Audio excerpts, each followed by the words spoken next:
Assalamualaikum warahmatullahi wabarakatuh.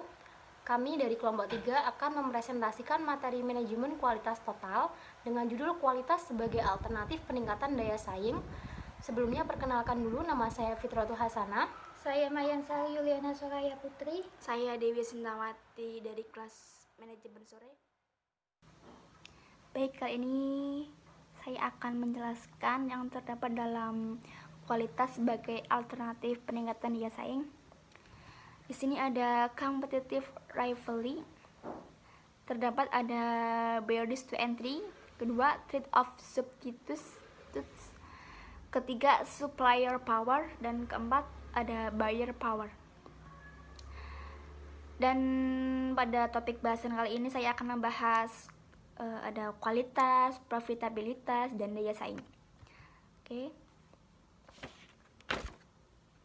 Dalam era perdagangan bebas bagaimana yang telah disepakati dalam kerangka AFTA, setiap perusahaan harus menghadapi persaingan ketat dengan perusahaan dari seluruh dunia. Meningkatkan intensitas persaingan dan jumlah pesaing juga menuntut setiap perusahaan untuk selalu memperhatikan keinginan dan kebutuhan konsumen, serta berusaha memenuhi apa yang mereka harapkan. Dengan cara apa? Yaitu dengan cara yang lebih memuaskan dari yang dilakukan bersaing atau yang lainnya. Dan juga di sini profitabilitas itu sendiri yaitu kemampuan untuk mendatangkan keuntungan atau memperoleh laba. Ini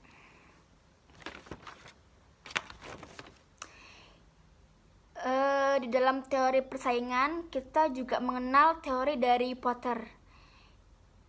Apa sih? Teori apa? Teori tersebut dikenal dengan istilah Porter Five Focus Model. Intinya, sebenarnya Porter menilai bahwa perusahaan secara nyata tidak hanya bersaing dengan perusahaan yang ada dalam industri saat ini. Oke, di sini ada gambar. Pada bagian tersebut terlihat bahwa faktor persaingan yang dihadapi perusahaan yakni meliputi pesaing dalam industri yang sama, pemasok, pembeli, ancaman pendatang baru, dan ancaman dari produk substitusi. Oke. Contoh, di sini terlihat contoh ya. Ini persaingan industri yang sama, rival yang sejenis ya. Ada Bata dan New Era. Kemudian ada ancaman pendatang baru. Ini ya, merek Tomkin. Kemudian barang yang substitusi ada merek lainnya. Kemudian di sini ada supplier bahan, yaitu perusahaan kain mesin jahit. Daya tawar pembeli terdapat ada harga terjangkau, banyak model dapat ditemukan di pasar tradisional. Nah, di sini bahwa menjelaskan bahwa rival jenis ini banyak ditemukan di pasar tradisional dan harganya juga terjangkau.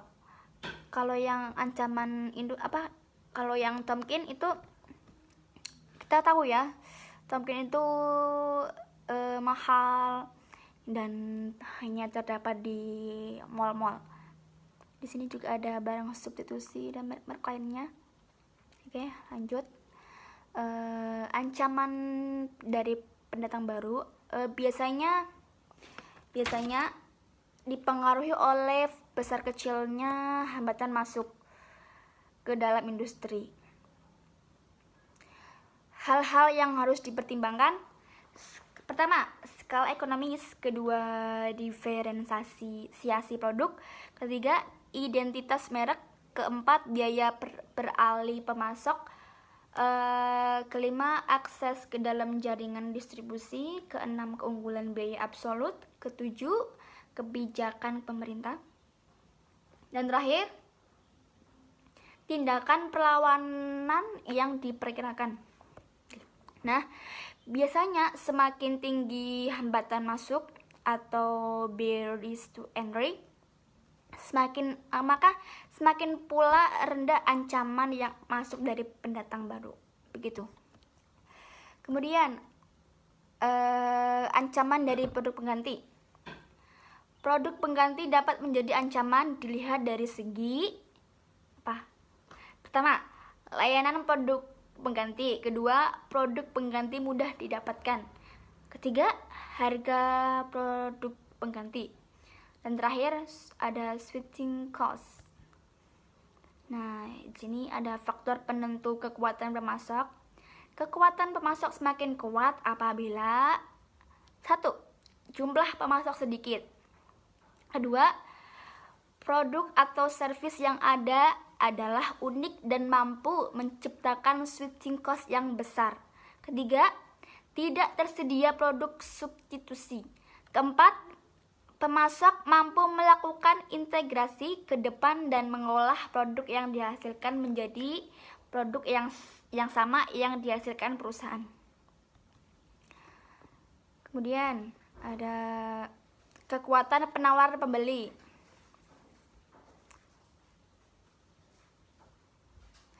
Kekuatan pembeli akan semakin besar apabila apa? 1. Pembeli mampu memproduksi produk yang diperlukan. Kedua, sifat produk tidak terdiferensiasi dan banyak pemasok. Ketiga, switching cost kecil. Keempat, pembeli mempunyai tingkat profitabilitas yang rendah sehingga sensitif terhadap harga dan diferensiasi servis. Kemudian, produk perusahaan tidak terlalu penting bagi pembeli sehingga pembeli dengan mudah mencari substitusinya. Kemudian ada pembeli memiliki informasi lengkap atas produk. Dan terakhir ada membeli dalam jumlah besar. Kemudian persaingan antara perusahaan yang ada. Intensitas persaingan akan tinggi apabila 1. Jumlah pesaing yang seimbang. Kedua, pesaing yang beragam. Ketiga, pertumbuhan industri yang lamban. Keempat, kurangnya diferensiasi produk. Dan terakhir ada biaya tetap. Oke, di sini ada bagan ya. Bagan lagi dari quality customer driven. Oke. Di sini ada dua ya. Yang pertama keunggulan harga dan kedua customer value. Oke.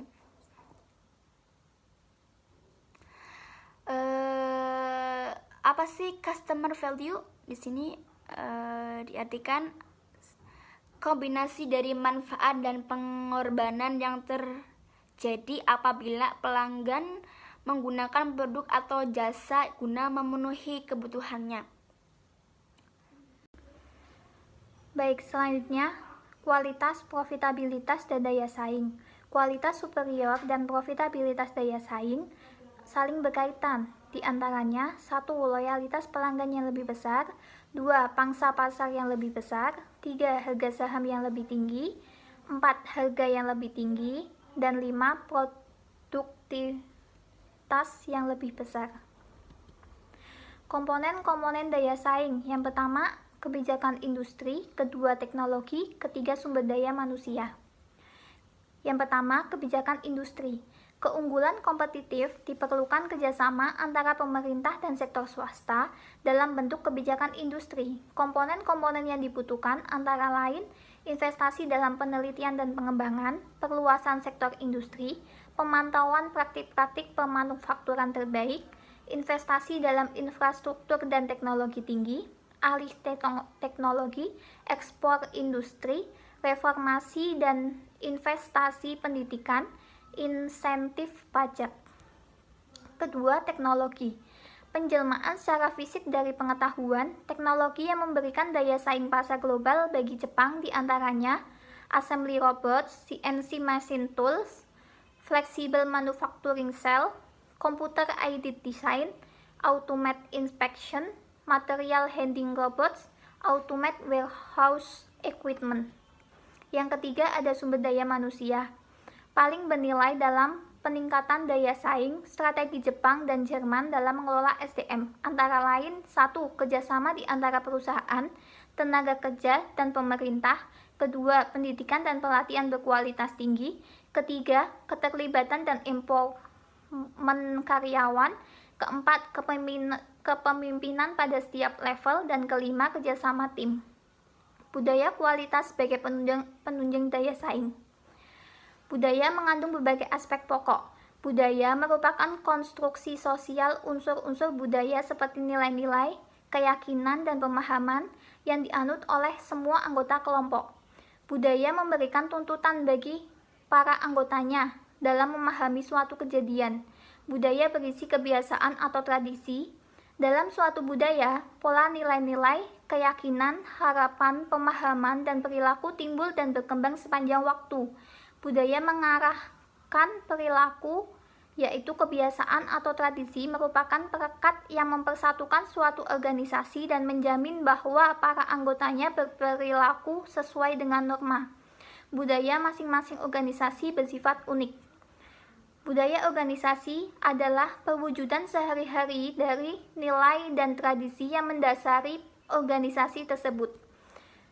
Sedangkan budaya kualitas yaitu sistem nilai organisasi yang menghasilkan suatu lingkungan yang kondusif bagi pembentukan dan perbaikan kualitas secara terus-menerus. Coyce and David 1994. Budaya kualitas terdiri dari filosofi, keyakinan, sikap, norma, tradisi, nilai, prosedur, dan harapan yang meningkatkan kualitas.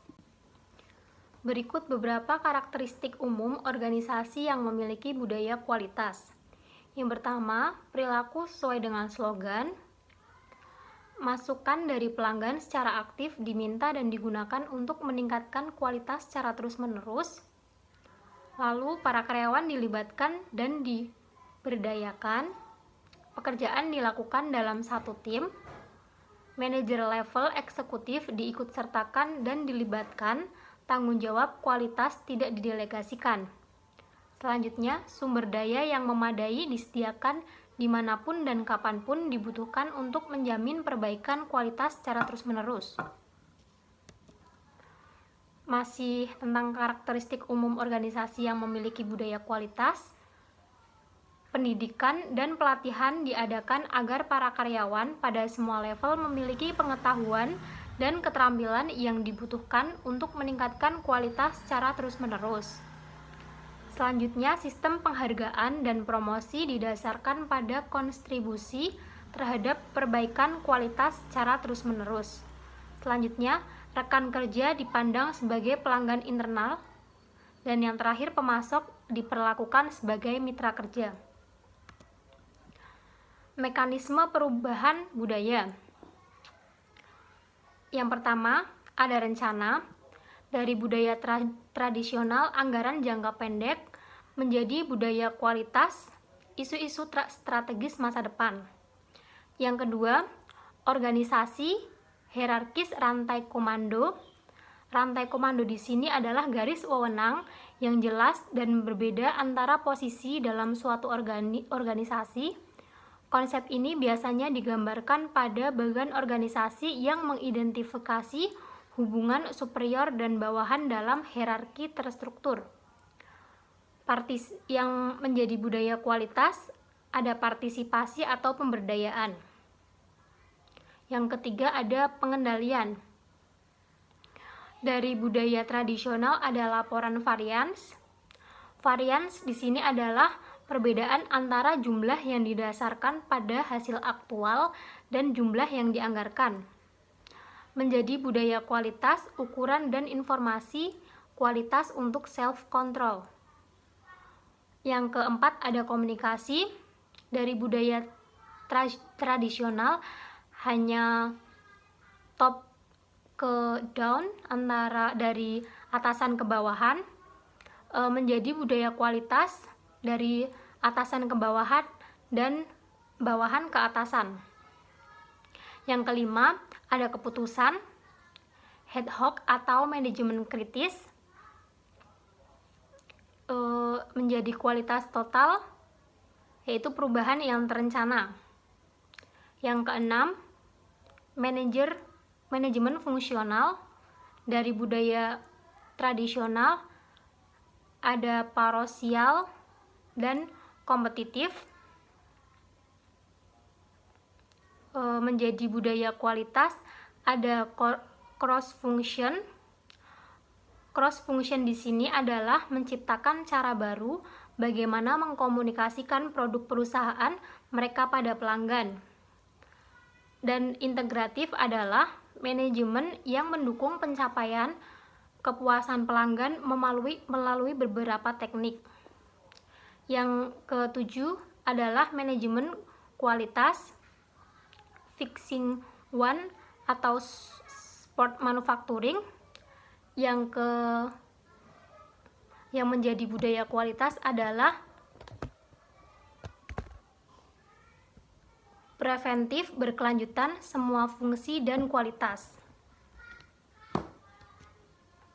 Perubahan budaya, hal yang perlu dipahami. Yang pertama, pahamilah sejarah terciptanya budaya yang sudah ada. Yang kedua, jangan memusuhi sistem yang sudah ada, tetapi perbaikilah. Yang ketiga, bersiaplah untuk mendengarkan dan mengamati.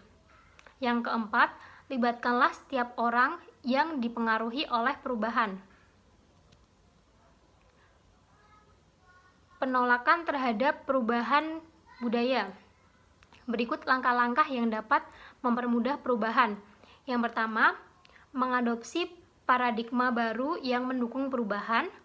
Yang kedua, memahami persoalan para penentang potensial. Yang ketiga, melaksanakan strategi pengembangan perubahan. Mengadopsi paradigma baru yang mendukung perubahan. Paradigma tersebut adalah 1. Pendukung perubahan terlalu fokus hanya pada hasil dan manfaat yang diharapkan. 2. Pendukung perubahan seringkali tidak menyadari bagaimana para penentang potensial mempersepsikan perubahan yang diusulkan. Ketiga, pendukung perubahan seringkali tidak sabar terhadap perhatian atau keprihatinan para penentang. Memahami persoalan para penentang potensial. Empati dan menempatkan diri pada sisi pandang dan posisi para penentang. Ada beberapa alasan yang mendasari penolakan terhadap perubahan. Yang pertama, kejutan dan kekhawatiran akan sesuatu yang tidak diketahui. Yang kedua, iklim ketidakpercayaan atau kecurigaan. Yang ketiga, takut gagal. Yang keempat, kehilangan status dan keamanan pekerjaan. Contoh, pekerjaan yang lebih banyak, lalu tekanan rekan kerja atau gangguan terhadap tradisi budaya dan atau hubungan kelompok. Yang ketiga, adanya konflik kepribadian. Yang keempat, kurangnya arahan dan atau timing yang tidak tepat. Melaksanakan strategi pengembangan perubahan. Juaran rekomendasikan langkah berikut ini untuk mengatasi penolakan terhadap perubahan. Yang pertama, libatkanlah para penolak potensial. Yang kedua, hindarilah kejutan-kejutan. Yang ketiga, mulailah secara perlahan pertama kali. Yang keempat, mulailah dari yang kecil dan bersikap luas. Yang kelima, ciptakan lingkungan yang positif. Yang keenam, masukkanlah perubahan tersebut dalam budaya organisasi. Yang ketujuh, berikan quid pro quo.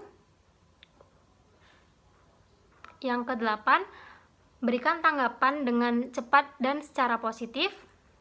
Yang kesembilan, bekerjalah dengan pimpinan-pimpinan yang diakui. Yang kesepuluh, hargai dan hormati setiap orang. Yang kesebelas, bersikaplah konstruktif. Sekian presentasi dari kami. Kurang lebihnya mohon maaf. Dan bila ada pertanyaan bisa langsung komen di bawah. Wassalamualaikum warahmatullahi wabarakatuh. Terima kasih.